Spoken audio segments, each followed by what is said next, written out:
बिस्मिल्लाहिर्रहमानिर्रहीम। अस्सलाम वालेकुम। डियर स्टूडेंट, तारीख़ इस्लाम की क्लास में खुश आमदीद।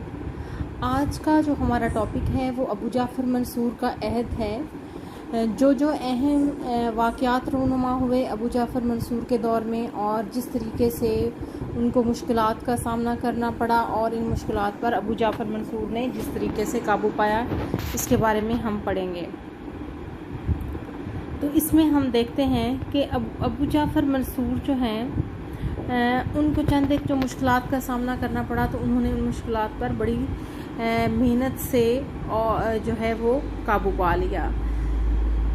इसमें हम थोड़ा सा हुकूमत पर ईरानी असरात पर बात करेंगे कि ईरानियों की हमायत से बनु अब्बास ने जो हुकूमत हासिल की थी, चुनांचे बहुत सारे लोग जो थे जो ईरानियुल नस्ल थे वो उस वक्त उनको हुकूमत में शामिल किया गया। उसकी वजह ये थी कि बनु अब्बास को इनकी हमायत अभी भी दरकार थी। दूसरा, चूँकि उन्होंने माजी में बनु अब्बास का साथ दिया था, तो बनु अब्बास जो हैं उन्होंने क्या किया, जैसे पहले खलीफा अबुल अब्बास सफ़ा ने अबू सलमा खलाल जो अहले बैत से मोहब्बत रखते थे उनको जो है अपना वज़ीर बनाया। इसी तरीके से अबू जाफ़र मंसूर जो हैं उनके दौर में भी अबू मुस्लिम खरासानी स्टिल जो है खुरासान की हुकूमत पर उनको कायम रखा गया था, लेकिन बाद में उनके दरमियान इख्तलाफात जो हैं वो मज़ीद गहरे होते गए और जैसे अबू जाफ़र मंसूर को जो है मौका मिला तो अबू जाफ़र मंसूर ने उनको जो है उनके ओहदे से माजूल कर दिया और उनको ख़त्म कर माजूल तो नहीं किया, लेकिन अपने दरबार में बुलाकर उनको कत्ल करवा दिया। हम देखते हैं कि बनु अब्बास की जो हुकूमत थी उसके अंदर ईरानी रस्म व रवाज, ईरानियों का जो लिबास है, फ़ैशन है, उसको बहुत ज़्यादा जो है प्रमोट किया गया। ज़ाहिरी बात है, जिस तरह हम देखते हैं कि अगर हम बहुत सारी चीज़ों को देखें, जैसे इंडिया के अंदर जब अंग्रेज़ आए तो शुरू में कांटे से खाना, फोक से खाना जो है वो बुरा समझा जाता था, इवन चम्मच से खाना बुरा समझा जाता था, लेकिन आहिस्ता आहिस्ता इन तमाम चीज़ों को जो है वो अडॉप्ट कर लिया गया और ये जो है तहज़ीब और मुआशरत में इन तमाम चीज़ों को जो है वो एक हिस्सा, ये रवायात हमारे मुआशरे का हिस्सा बन चुकी हैं। अब बल्कि ये बुरा समझा जाता है कि आप हाथ से खाएं। तो उस वक्त हम देखते हैं कि अब्बासी दौर के अंदर ईरानियों से जो है अरबों ने जो चीज़ें जो हैं उधार नहीं, आप कहते हैं कि बतौर फ़ैशन जो है वो ईरानी लिबास, ज़रतश्ती टोपी, यानी कि जो कदीम ज़माने के ज़रतश्त के मानने वाले पहना करते थे, मजूसियल नस्ल जो थे वो इसमें अपनाई गई। इसके अलावा उन्होंने अरबी अफराद जो कि हुकूमत में अहम ओहदों पर फाइज थे, उनकी जगह उन्होंने ईरानी लोगों को जो है वो हुकूमत देना शुरू कर दी। ईरानियों को फ़ौज में भर्ती किया जाने लगा, ईरानियों को मुख्तलिफ़ ओहदे जो हैं वो दिए गए। इस तरह हम देखते हैं इलामा सियूती इसके बारे में कहते हैं, इसको भी इन्वर्टेड कॉमास में लिखिएगा, मंसूर पहला शख्स है जिसने मवालियों को बहुत से कामों पर मामूर किया और इन्हें अरबों पर तरजीह दी। यानी कि इलामा सियूती जो हैं वो अबू जाफ़र मंसूर के बारे में ये कहते हैं कि अबू जाफ़र मंसूर वो पहला शख्स था जिसने अरबों पर गैर अरबी जो थे, जिनको मवाली जिनको कहा गया, अजमी आप कह लें, जो जिनको कहते थे, अरब कहते थे, उनको तरजीह दी है। इसी तरह से ज़ाहिरी बात है कि उनके जो नज़रियात थे, ईरानियों के उनके जो नज़रियात बादशाहों के बारे में थे, उन तमाम चीज़ों को भी आहिस्ता आहिस्ता तक़वियत मिली और उन तमाम अनासर ने जो है वो ज़ोर पकड़ना शुरू कर दिया। इसी तरह से इन्होंने क्या किया कि कदीम सासानी जैसे बादशाह गुज़रे हैं ईरान के अंदर, तो उन्होंने खिलाफत को मजहबी तकद्दुस का रंग देकर जो बनु अब्बास हैं इस रंग में अपने आप को पेश किया कि जो है खिलाफत बनु अब्बास जो है उसका तकद्दुसी हद तक पेश किया गया और कहा गया कि यही आलम इस्लाम के जो हैं उसको लीड करने वाले हैं। इसी तरह का एक और अहम वाक़या बल्कि जो अबू जाफ़र मंसूर के दौर का है वो है इमाम मोहम्मद नफ्स ज़किया की शहादत। कहते हैं कि अब्बासी तहरीक में अब्बासियों, फ़ातिमियों और अलवियों ने मिलकर काम किया था और अब्बासी बारहा इस चीज़ का इजहार कर चुके थे कि हम खिलाफत जो है लेकर, खिलाफत किसको देंगे, बनु अब्बास को, बनु फातिमा को जो है, या बनु जो है अलवी हैं उनको मुंतकिल की जाएगी। इनकी खुफिया मीटिंग्स हो या इनकी आप जो है जो जहाँ जहाँ मुनक्किद होती थी उसमें इस चीज़ का वो बरमिला इजहार करते थे। चुनांचे जब हम देखते हैं कि खिलाफत मिली तो खिलाफत बनु अब्बास को ने बजाय इसके कि अलवियों को दी जाती, उन्होंने इस पर खुद कब्ज़ा कर लिया। तो उसी दौर में एक बुज़ुर्ग जिनका नाम मोहम्मद बिन अब्दुल्ला था, उन्होंने, चूँकि वो अलवी थे और उनके बारे में कहा गया था कि वो अहले बैत में से थे, और उनके बारे में कहा गया था कि वो क्या करेंगे कि उनको खिलाफत दे दी जाएगी। उन्होंने क्या किया कि उन्होंने जो बनु अब्बास की अतात कर रहे थे उसको ख़त्म किया और खुल्लम खुल्ला बगावत की। उनका नाम जो था वो मोहम्मद हज़ूर सल्लल्लाहु अलैहि वसल्लम के नाम पर रखा गया था, और बाप का नाम भी आप सल्लल्लाहु अलैहि वसल्लम के बाप से मिलता जुलता था। इसी वजह से उनको कहा जाने लगा कि वो मुजद्दिद कामिल हैं, और मुख्तलिफ हदीस का इतलाक़ उन पे होता है। तो अब बनु अब्बास के दौर में अबू जाफ़र मंसूर के दौर का एक अहम वाक़या जो है वो है जो बुज़ुर्ग और पारसा थे, जो बहुत नेक शख्स थे, जिनका नाम मोहम्मद बिन अब्दुल्ला था, और जो अपने पाकीज़गी की बिना पर मशहूर थे, नफ्स ज़किया, उनकी बगावत के हवाले से, कि नफ्स ज़किया की जो बगावत है वो उनके दौर का एक अहम वाक़या है। अब हुआ क्या कि बनु अब्बास के नफ्स ज़किया का दावा खिलाफत ये था कि जब बनु अब्बास को ये इशारे मिलना शुरू हो गए कि अब हम कामयाब होने वाले हैं और आगे चलकर हमारी हुकूमत जो है वो बनने वाली है, तो उन्होंने क्या किया, बनु हाशिम और बनु अब्बास के जो बड़े बड़े लोग थे वो जमा हुए एक जगह पर, और वहाँ पर इन्होंने जो है इस बात का फ़ैसला किया कि खिलाफत जो है वो अगर हमें मिल जाती है तो हम खलीफा जो है वो किन को मुकर्रर करेंगे, हम खलीफा मुकर्रर करेंगे नफ्स ज़किया के नाम के ऊपर इन्होंने इत्तफ़ाक़ कर लिया। अब हुआ क्या कि जब इनको खिलाफत मिल गई तो खिलाफत जो है इन्होंने बजाय इसके कि बनु जो है जिनका नाम था मोहम्मद बिन अब्दुल्ला, इनको या इनके ख़ानदान में से दी जाती, बनु अब्बास ने खिलाफत जो है वो देने से इनकार कर दिया, क्योंकि कुर्सी बड़ी ताकतवर चीज़ होती है और कोई भी इसको छोड़ने को तैयार नहीं होता। अब अबू जाफ़र मंसूर की आप इसमें एक पॉइंट दे सकते हैं, अबू जाफ़र मंसूर की हिकमत अमली जो उन्होंने अपनाई मोहम्मद बिन अब्दुल्ला जो कि मशहूर थे नफ्स ज़किया के नाम से, उनके ख़िलाफ़,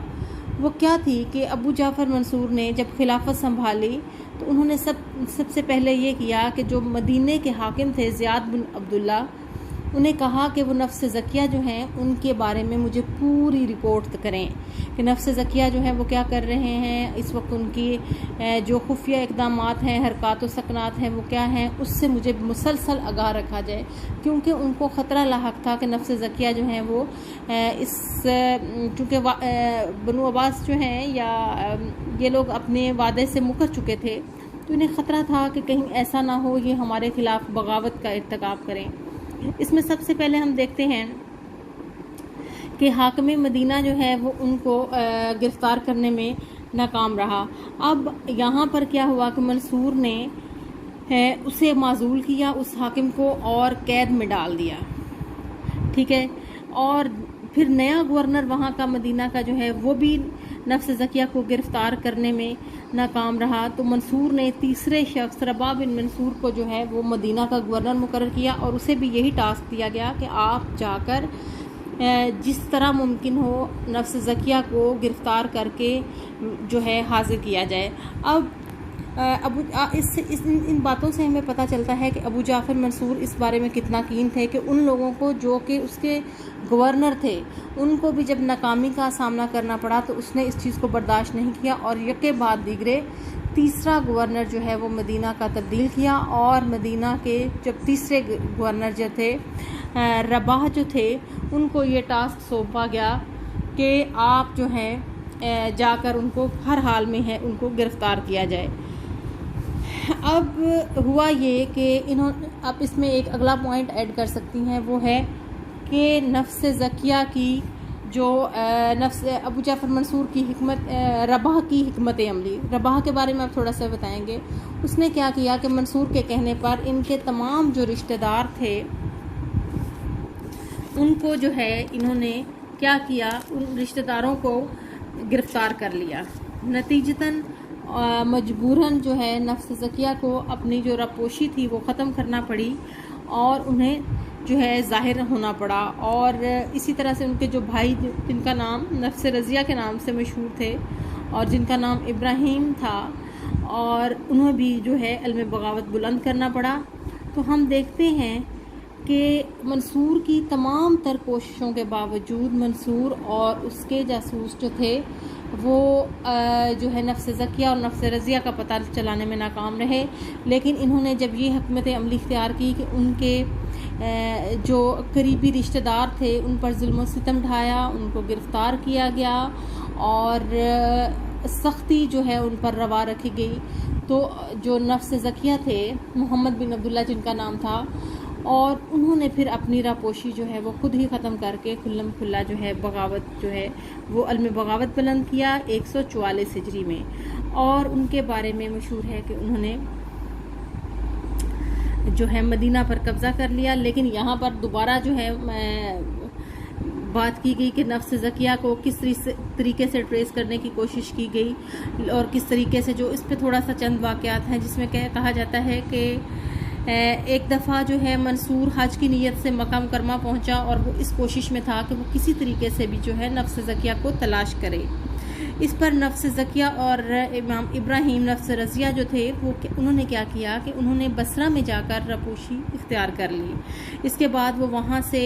जब मंसूर उनके ताक़ुब में बसरा पहुँचता है तो वो दोनों भाई क्या करते हैं कि वो वहाँ से निकल कर अदन चले जाते हैं। मंसूर जो है वो मायूस हो जाता है और फिर वो वापस बगदाद जो है वो लौट गया। मतलब वो जो ही मंसूर जो है उनके ठिकाने पर पहुंचता, उनको ट्रेस करने की कोशिश करता, तो वो वहां से निकल चुके होते। इसी तरह से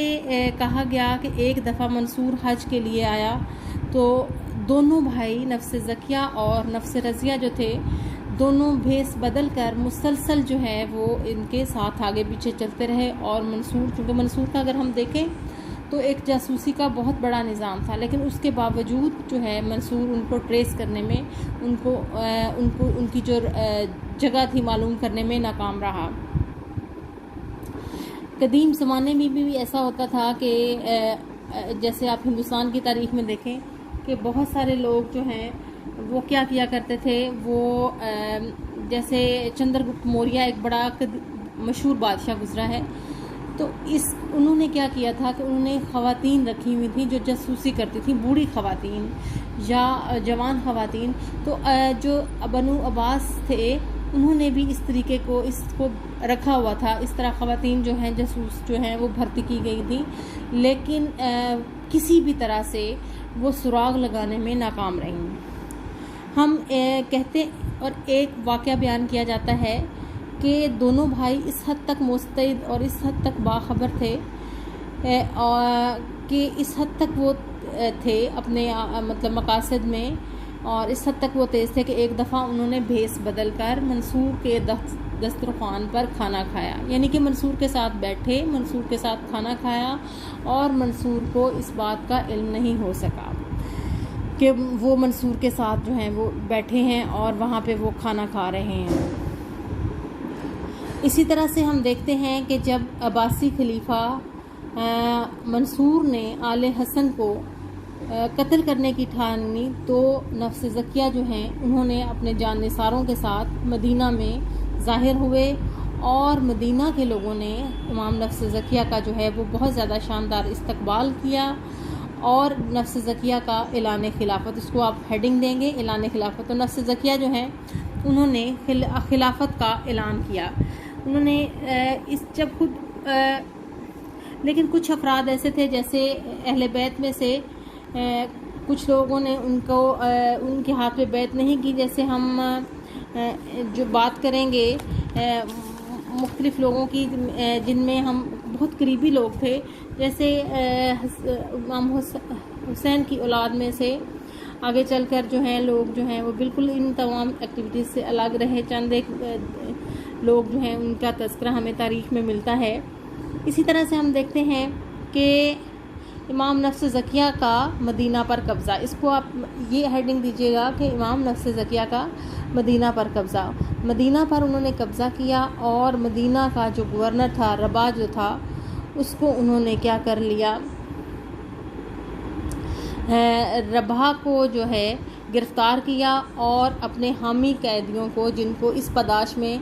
जेल में रखा गया था कि वो इमाम नफ्स ज़किया का साथ दे रहे थे, जैसे उनके ख़ानदान के कुछ अफराद आप बात कर सकते हैं, उनको जो है उन्होंने रिहा करवा लिया। हम देखते हैं कि जब उन्होंने मदीना के बाद हिजाज़ और यमन का इलाका, हिजाज़ का लफ्ज़ जो है वो मक्का और मदीना दोनों के लिए बोला जाता है, तो यहाँ पर भी उन्होंने कब्ज़ा कर लिया। लेकिन अब दोनों भाइयों का जो प्लान था वो ये था कि वो बैक वक्त जो है खरूज करते। लेकिन हुआ क्या कि जो आपके छोटे भाई थे, जिनको नफ्स रज़िया कहा जाता है, कि वो ऐन वक्त पर बीमार हो गए और बीमारी की वजह से वो इराक़ में बगावत का ऐलान नहीं कर सके या बगावत नहीं कर सके। तो नतीजतन उन्होंने अपनी बगावत जो है वो बाद में की। तो उस पर हम देखते हैं कि बाद में फिर क्या हुआ, कैसे वाक़यात हुए, रूनुमा हुए। तो यहाँ तक आज का हमारा टॉपिक था कि नफ्स ज़किया जो कि अबू जाफ़र मंसूर के दौर में थे, उन्होंने किस तरीके से ऐलान बगावत किया, किस तरीके से किस तरह की हिकमत अमली अपनाई अबू जाफ़र मंसूर ने, और फिर इसमें क्या क्या स्ट्रेटजीज़ जो हैं अपनाई गई नफ्स ज़किया की तरफ से। नफ्स ज़किया का जो तरीक़ाकार था वो किस हद तक कामयाब रहा, यहाँ तक हम फिर इसके बाद हम देखते हैं कि अबू जाफ़र मंसूर जो है वो भी मुसलसल इस कोशिश में रहे कि किसी ना किसी तरीके से इसको जो है इनको पकड़ लिया जाए, और आखिरकार अबू जाफ़र मंसूर जो है उनको मजबूर कर देते हैं कि वो अपनी रपोशी तर्क करें और अपना ज़ाहिर हों, और इमाम नफ्स ज़किया जो है वो ज़ाहिर होते हैं और फिर इनके दरमियान एक जंग होती है।